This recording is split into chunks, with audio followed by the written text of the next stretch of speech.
The centre's UDAY scheme aimed at financially streamlining power distribution companies owned by various state governments has seen some success. But these victories have been patchy. Experts say that if the momentum granted by the Ujjwal Discom Assurance Yojana, that's the UDAY scheme, is to be maintained, state governments must pick up the slack. Here's a CNBC TV 18 special report.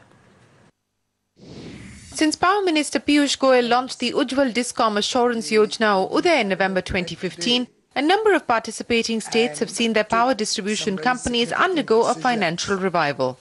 Currently, 75% of the 4.3 lakh crore rupees that appeared as debt on the balance sheets of state discoms have been converted into state-backed bonds. And till December 2016, state governments have together saved over 11,900 crore rupees in interest costs. States like Rajasthan, Haryana and Tamil Nadu have seen a reduction in technical and commercial losses of power as well. And the gap between the average cost of supply and the revenue realized has come down sharply across India by as much as 7 paise per unit. But in a few states, this gap is still high. Discoms in Rajasthan, for instance, are operating with a cost realization gap of 74 paise per unit. In Bihar, it's 71 paise per unit, and in UP, it's 66 paise per unit. One big reason for this is that some of these states have not pushed discoms to revise tariffs, often because power tariffs are a political hot potato. UP and Tamil Nadu, for instance, were among the 5 discoms carrying the heaviest debt burden, but neither have yet filed petitions to revise tariffs for FY18. Bihar has been the only state to have hiked tariffs by 55%, but state subsidies have pushed the effective impact down to just 28%. Grisel says the only way this situation can be turned around if states take concrete steps to improve efficiency and operations at discoms. Centers, they have done, whatever best they can do through UDAY. But the action now lies with the states. So states also need to come on board, whether through the change of some legislation.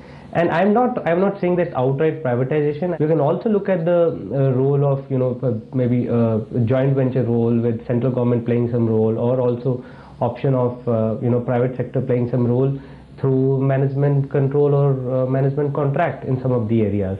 So this, I think, is something, and all options need to be looked at to assure this there is a actual turnaround happens in discom. Otherwise, we will be in 2 or 3 years again in the same situation in some of the states.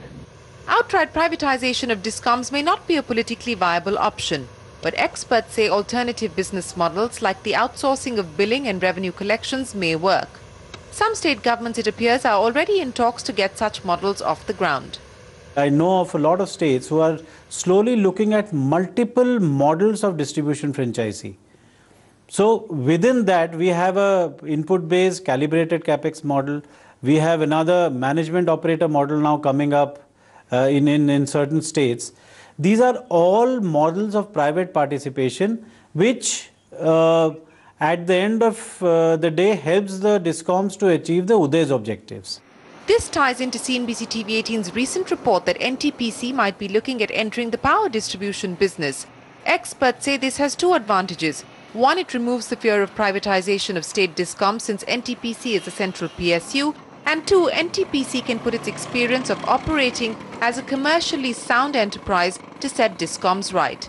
But analysts add that whatever the chosen solution, state governments must act quickly because UDAY has no exit plan, meaning the onus of funding losses if the targets under UDAY are not met will fall on state governments.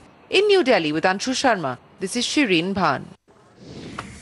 Well, states they're reaping benefits of the UDAY scheme. India, meanwhile,